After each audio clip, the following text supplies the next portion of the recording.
हाँ, hello students, good morning everybody. देखो, आज मैं 12th क्लास के लिए बायो का ही principles of inheritance and variation इस चैप्टर का 3rd वीडियो लेके आया। मैंने 2 वीडियो आपको सेंड किए हैं इसके बना के, जिसमें मैंने मेंडल्स के बारे में, Mendel's law of inheritance, monohybrid cross, dihybrid cross, इसको बड़ी डिटेल में समझाया था। आज हम लोग थोड़ा इसके आगे का पढ़ेंगे। देखो, जिस समय मेंडल ने अपने एक्सपेरिमेंट को रखा था, उस समय क्रोमोसोम्स जीन्स क्या होते हैं पता नहीं था।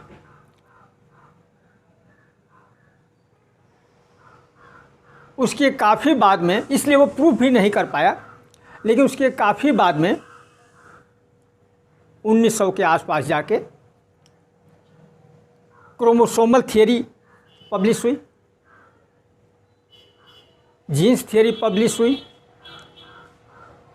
तो मेंडल जिसको फैक्टर कहता था कि जो फैक्टर होते हैं स्टेबल होते हैं, डिस्क्रीट होते हैं, उसी को बाद में क्रोमोसोमल थियरी से एक्सपेरिमेंटली प्रूफ किया गया।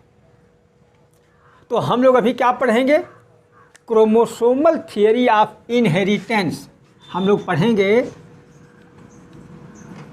Chromosomal theory of inheritance.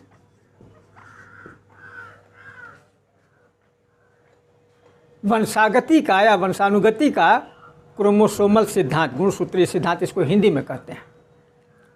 कैसे क्रोमोसोम के आधार पर इसको डिफाइन किया गया, एक्सप्लेन किया गया। तो देखो, ये तो क्लियर हो गया था कि सेल के अंदर न्यूक्लियस होता है। न्यूक्लियस के अंदर कुछ थ्रेड लाइक रचनाएं पाई जाती हैं, थ्रेड की तरह। सटन और बवेरी ये 2 साइंटिस्ट हुए हैं। इन्होंने इसको डिफाइन किया कि न्यूक्लियस के अंदर क्रोमोसोम्स होते हैं। ह्यूमन बीइंग में 23 पेयर्स क्रोमोसोम्स होते हैं, जिसमें से 22 पेयर तो ऑटोसोम्स होते हैं और 1 पेयर, 23वां पेयर, वो सेक्स क्रोमोसोम कहलाता है। जब गैमेटोजेनेसिस होती है, स्पर्म फार्मेशन होता है, oogenesis एग फार्मेशन होता है। तो स्पर्मेटोजेनेसिस हो या oogenesis हो, दोनों को मिला के गैमेटोजेनेसिस कहते हैं। इस समय ये जो क्रोमोसोम्स हैं ये सेपरेट होने लग जाते हैं, क्योंकि गैमेट फार्मेशन हो रहा है।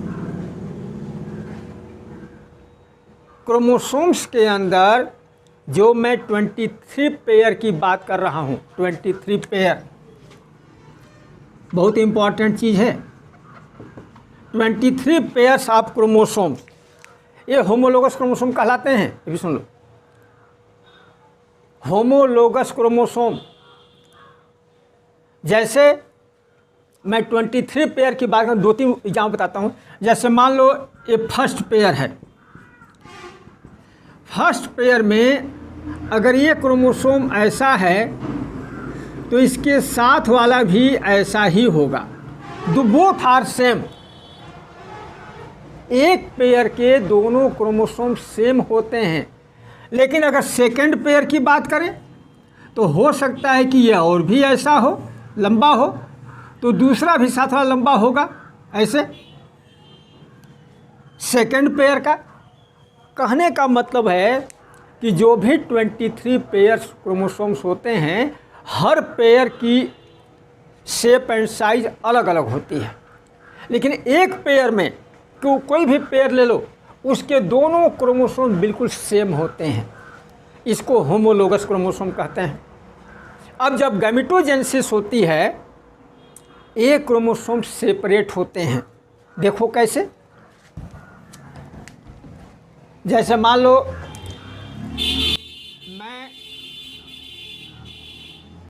मैं 23 पेयर की बात कर रहा हूँ। पहला पेयर है, उसमें से एक इधर आ गया, दूसरा इधर चला गया, दूसरा पेयर का इधर इधर, तीसरे पेयर का एक इधर एक इधर।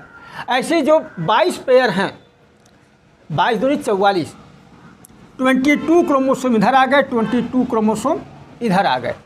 जो 23वां पेयर है, जिसको सेक्स क्रोमोसोम कहते हैं, उसका एक इधर और एक इधर, तो 23 इधर 23 इधर। ठीक है। होमोलोगस क्रोमोसोम्स गैमेटोजेनेसिस के समय अलग अलग सेपरेट होते हैं, तो जो गैमिट्स बनते हैं उसमें आधे आधे चले जाते हैं, हर पेयर का एक एक जाता है। और जब इसको सेग्रीगेशन कहते हैं। ये अलग अलग होना मतलब सेग्रीगेशन। यही तो मेंडल ने कहा था सेकंड लॉ में, लॉ ऑफ सेग्रीगेशन। इसके बाद जब फर्टिलाइजेशन होता है, फिर से मिलते हैं, जिसको सिनगेमी कहते हैं। तो अगर मान लो ये स्पर्म है और ऐसे ही एग है, इसमें भी 23 है, 23 मिल जाएंगे, फिर 46 हो गए, ये सिनगेमी हो गई। अब थोड़ा सा आप लोगों को एक चीज़ और बता दें, जो आप लोग शायद क्लियर नहीं हो अभी तक।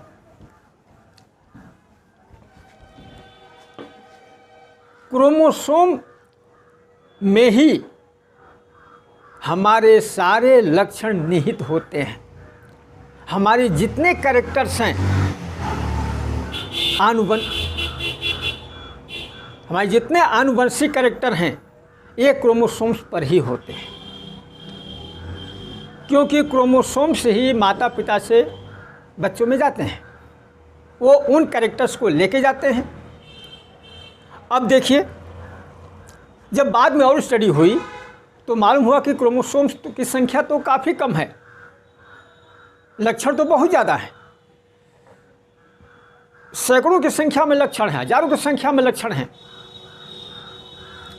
आप देख लो ना, सिर से लेकर पैर तक, बालों की बनावट, ललाट की बनावट, चमड़े की बनावट, चमड़े का रंग, आँख की बनावट, आँख का रंग, चेहरे की बनावट, सब कुछ, कितने सारे कैरेक्टरिस्टिक फीचर हैं।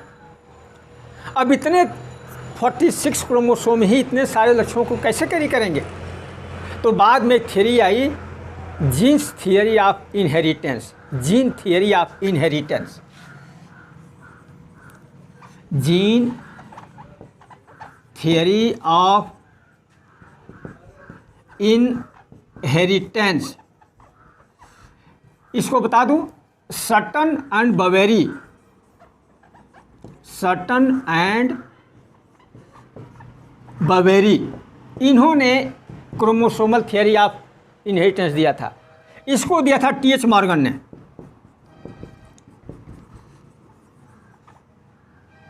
टी.एच. मॉर्गन ने दिया था जीन थियरी ऑफ इनहेरिटेंस। इन्होंने बताया क्रोमोसोम्स के ऊपर छोटे छोटे कण के रूप में जीन्स पाए जाते हैं। जैसे मोती की माला होती है, मणियाँ होती हैं, ऐसे मोती की माला की मणियों की तरह, बीट्स की तरह ये जीन्स पाए जाते हैं। बाद में जब एक्सपेरिमेंट हुए तो मालूम हुआ कि क्रोमोसोम के अंदर डीएनए का थ्रेड होता है। डीएनए के थ्रेड का छोटा छोटा हिस्सा ही एक एक जीन्स कहलाता है, जीन्स की तरह काम करता है, उसी को जीन्स कहते हैं। डीएनए का स्मॉल पार्ट। डीएनए बहुत लंबे लंबे धागे होते हैं, सुपर क्वाइल्ड होते हैं क्रोमोसोम्स के अंदर।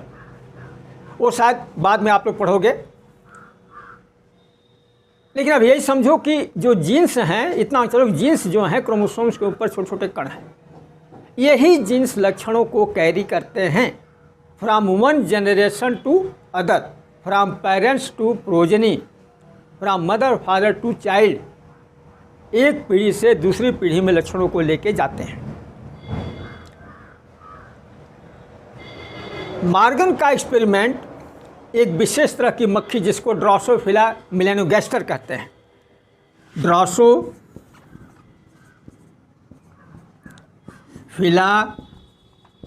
मेलानोगैस्टर, ये फ्रूट फ्लाई है। आप लोग देखते होंगे कभी कभी एक बड़ी बड़ी मक्खी आती है, इसकी आंखें बड़ी बड़ी होती हैं, लाल लाल या नीली नीली आंखें होती हैं, भूरी भूरी आंखें होती हैं, वो आम मक्खियों से थोड़ी बड़ी होती है, उसको फ्रूट फ्लाई कहते हैं। मॉर्गन का एक्सपेरिमेंट ड्रोसोफिला मेलानोगैस्टर फ्रूट फ्लाई पर ही था। मैक्सिमम का एक्सपेरिमेंट इन्होंने ही मेल और फीमेल ड्रोसोफिला पर एक्सपेरिमेंट किया। कुछ की आँखें येलो कलर की बड़ी, कुछ की आँखें ब्राउन कलर की, ऐसे ऐसे थी, उनके बॉडी का भी कलर अलग था। इस पर करने के बाद उन्होंने कई सारे अपने निष्कर्ष निकाले। और इसी पर क्यों किए? जैसे मेंडल ने मटर पर किया ना, उसको क्या क्या फ़ायदा होता था, तो मॉर्गन ने इस पर क्यों किया? क्योंकि ड्रोसोफिला की लाइफ साइकिल 2 ही हफ्ते की होती है, ओनली फॉर 15 डेज, 12, 14, 15 दिन, यही। इनके बच्चे भी खूब होते हैं। तो बहुत कई पीढ़ियों की डिटेल स्टडी की जा सकती है, इसीलिए मॉर्गन ने ड्रोसोफिला को चुना। अब लिंकेज और कॉम्बिनेशन, रिकॉम्बिनेशन 2 शब्द आते हैं। लिंकेज मैं जरूर बता दूं आप लोगों को, एक बड़ी वैसी चीज़ें हैं, आप लोगों को बड़ा ध्यान रखना पड़ेगा। इसको मिटा दूं जरा। Linkage and recombination,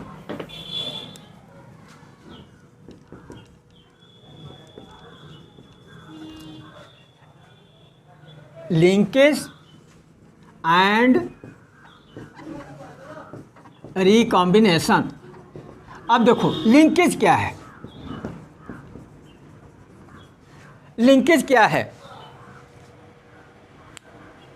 physical association of 2 genes, physical association of 2 genes, 2 genes का फिजिकल एसोसिएशन, एक साथ जुड़ना, ये लिंकेज कहलाता है। जैसे क्रोमोसोम्स हमेशा पेयर में होते हैं, जीन्स भी हमेशा पेयर में होते हैं। सिंगल क्रोमोसोम या एक जगह स्थित सिंगल जीन गैमिट में ही जाता है। और रिकॉम्बिनेशन क्या है? Recombination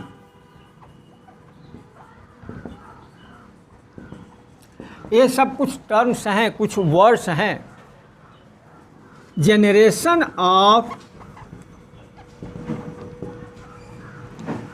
non parental, generation of non parental gene combination,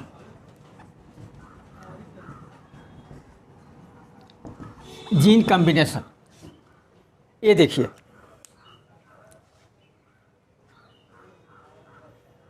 एक पेरेंट्स में कोई जीन है जो इस पर में आया है, उसमें कोई जीन है जो एक में आया है। जब गैमेटोजेनेसिस होती है, आप लोग 11th क्लास में माइटोसिस मियोसिस डिवीज़न पढ़े होंगे। अगर थोड़ा सा आप मियोटिक या मियोसिस डिवीज़न पर ध्यान दीजिए, तो जिस समय जर्म सेल्स में मियोसिस या मियोटिक डिवीज़न होता है, उस समय क्रोमोसोम्स के कुछ टुकड़े एक से टूट कर दूसरे पर, दूसरे का हिस्सा दूसरे पर ऐसे मिलता है।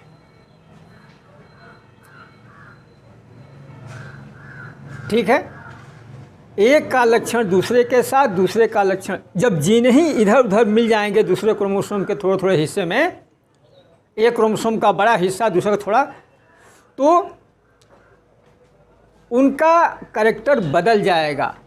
पेरेंटल से थोड़ा सा, पेरेंटल क्रोमोसोम थोड़ा सा अलग हो जाएंगे। क्रॉसिंग ओवर आप लोगों को याद होगा, प्रोफेज स्टेज में, मियोसिस में, प्रोफेज फर्स्ट में क्रॉसिंग ओवर, थोड़ा सा याद होगा आप लोगों का, थोड़ा सा उसको रिमेंबर करिए, ये चीज़ समझ में आ जाएगी। तो generation of non parental gene combination, एक क्रोमोसोम का थोड़ा हिस्सा टूट के दूसरे क्रोमोसोम से जुड़ जाना, उसका इससे जुड़ जाना, क्रॉसिंग ओवर होना, यही रिकॉम्बिनेशन है। अब देखिए थोड़ा सा इसको और आगे, इसको मिटा दूँ जरा सा। सेक्स डिटर्मिनेशन, हिंदी में कहते हैं लिंग निर्धारण।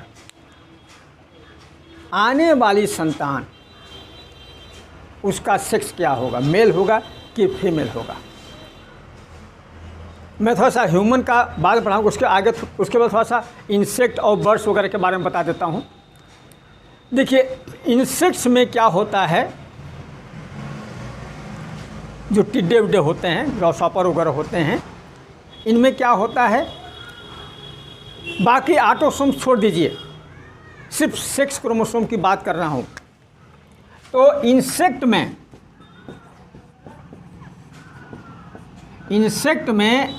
XO टाइप एक कॉम्बिनेशन होता है, XO टाइप का कॉम्बिनेशन होता है। जितने भी एग हैं जो फीमेल से एग बनेंगे, all eggs bear an additional X chromosome, all eggs bear an additional X chromosome. सभी अंडों में उनके ऑटोसोम के अलावा एक एक्स्ट्रा X क्रोमोसोम होता है। और स्पर्म्स में क्या होता है, स्पर्म्स में क्या होता है, some bear X chromosome and some do not.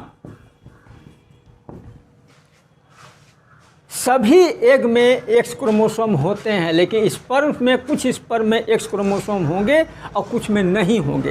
ये O का मतलब 0 समझिए। अब इनमें अगर इसको मेल मान लें, इसको फीमेल मान लें, मेल में X एंड 0 एक गैमिट बन रहे हैं, फीमेल में तो सभी में X गैमिट बन रहे हैं। ए हेट्रोगैमेटिक, ए होमोगैमेटिक, ध्यान रखना। हेट्रोगैमेटिक, कुछ स्पर्म में X क्रोमोसोम रहेंगे, कुछ में नहीं रहेंगे। इसमें तो सब में X क्रोमोसोम है, ये सब होमोगैमेटिक हैं। ठीक है, अब फर्टिलाइजेशन होता है तो चाहे बेशक आप पानेट स्क्वायर बॉक्स बना लीजिए, XO 0 मतलब X X X X X X X0 X0। ये एक सेक्स वाले सब फीमेल इंसेक्ट बनेंगे, XO वाले मेल इंसेक्ट बनेंगे। इंसेक्ट में क्लियर हो गया। थोड़ा सा बर्ड्स में आइए, चिड़ियों में देखिए बर्ड्स में कैसा होता है। हाँ, देखो थोड़ा सा बर्ड्स में इससे डिफरेंट होता है। बर्ड्स में क्या होता है, जो मेल्स होते हैं, मेल, इनमें जेड जेड टाइप, ये संकेत दिया गया, सिंपल दिया गया है। और फीमेल्स में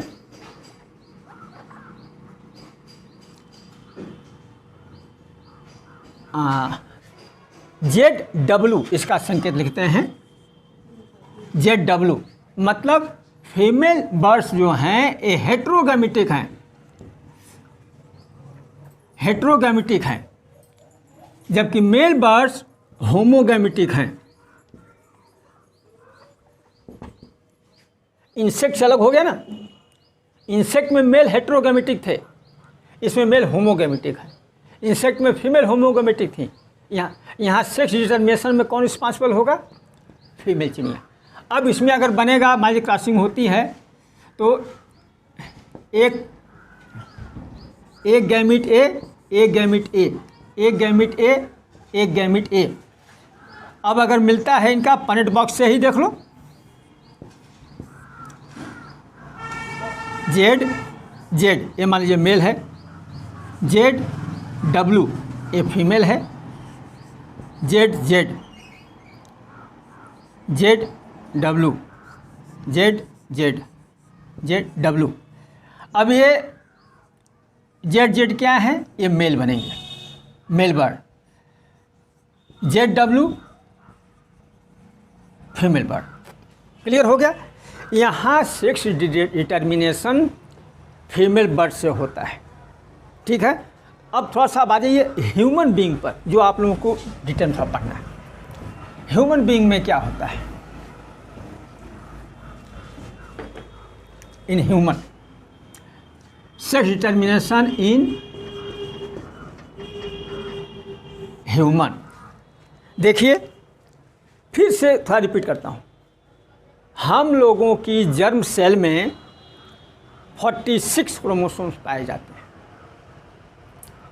सभी में पाए जाते हैं 46, लेकिन गैमिट तो जर्म सेल में बनते हैं, टेस्टिस में बनते हैं, एग ओवरीज में बनते हैं। तो जब उसमें मियोसिस डिवीज़न होता है, देखो यहाँ मैं लिख देता हूँ मेल, यहाँ लिख देता हूँ फीमेल। टोटल यहाँ 46 क्रोमोसोम्स हैं, यहाँ भी 46 क्रोमोसोम हैं। अब 46 में क्या है? 44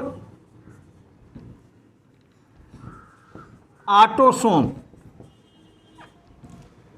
और एक्स वाई सेक्स क्रोमोसोम। ठीक है, यहाँ भी 44 ऑटोसोम और x x sex chromosome. X x female क्या है? होमोगैमेटिक। देख लीजिए, यहाँ मेल क्या है? हेट्रोगैमेटिक। सेक्स क्रोमोसोम अलग अलग हैं। अब हमको बहुत ज़्यादा इससे मतलब नहीं है, ऑटोसोम मतलब हम लोग को सेक्स क्रोमोसोम लेके चलना है। जब यहाँ गैमिट बनेंगे तो यहाँ 2 गैमिट बनेंगे, एक में एक्स क्रोमोसोम जाएगा, दूसरे में वाई क्रोमोसोम जाएगा। बाकी 44 हैं तो 22 तो रहेंगे ही रहेंगे। यहाँ भी ऐसे ही देखिए, यहाँ भी मियोसिस डिवीज़न होता है, यहाँ भी एक्स, इसमें भी एक्स, और 22 यहाँ भी, 22 यहाँ भी। ये क्या बन गए? ये गैमिट्स बन गए, गैमिट्स बन गए, क्योंकि यहाँ पर मियोटिक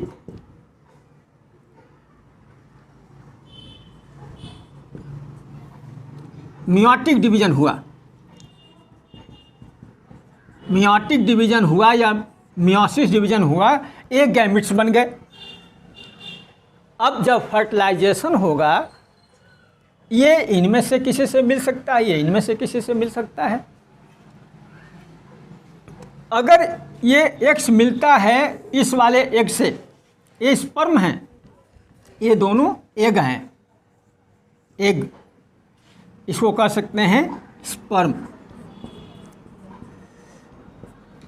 ये मिलता है इससे, तो क्या कॉम्बिनेशन बनेगा? X x. ये अगर इससे मिलता है तो क्या कॉम्बिनेशन बनेगा? X x. 22 22 44, ये भी 44, कंप्लीट होगा 46। अब बाई चांस अगर ये वाला मिल जाए तो एक्स वाई 44, या ये वाला इससे मिल जाए तो एक्स वाई 44, 46 46 सब में आ गए डिप्लॉयड नंबर, यहाँ हैप्लॉयड नंबर था। अब देखिए सेक्स डिटर्मिनेशन में दोनों एक्स एक्स हैं, ये क्या होगा? फीमेल चाइल्ड, एक गर्ल होगी। एक्स वाई हैं, मेल चाइल्ड, ये बॉय होगा। देयर आर 50-50 चांसेस, ठीक है इतना। और यहाँ जो हैप्लॉयड नंबर थे, यहाँ के डिप्लॉयड नंबर हो गए, यहाँ 23 थे, यहाँ 46 हो गए। तो इसमें क्या है? ह्यूमन बीइंग में males are responsible for sex determination of the child. बच्चों के सेक्स का डिटर्मिनेशन ये मेल्स की वजह से होता है, क्योंकि वाई जो है यहाँ है हेटेरोगैमेटिक, होमोगैमेटिक। इतना आपको समझ में आ गया? अब इसके काफ़ी लंबा चैप्टर है, चैप्टर काफ़ी लंबा है। इसके बाद पेडिग्री एनालिसिस आएगी, मेंडेलियन डिसऑर्डर आएगा, कुछ जेनेटिक बीमारियां भी आएंगी, वो हम लोग अगले वीडियो में पढ़ेंगे। इस वीडियो में आज हम लोग यहीं इसको स्टॉप करेंगे। बहुत इम्पॉर्टेंट चैप्टर है, एग्ज़ाम में अक्सर पूछा जाता है इस चैप्टर से, थोड़ा लेंदी चैप्टर है। समझ जाओगे, फंडामेंटल बिल्कुल क्लियर रहेंगे तो आगे के चैप्टर पढ़ने में आपको आसानी होगी, नहीं तो आगे वाले चैप्टर और ज़्यादा डिफ़िकल्ट होते जाएंगे। मैं उम्मीद करता हूँ कि आप लोग बड़े ध्यान से पढ़ोगे, जहाँ नहीं आए वहाँ पूछना। चैनल को सब्सक्राइब ज़रूर करो, चैनल को सब्सक्राइब ज़रूर करो, ठीक है। आज इतना ही। Thank you everybody.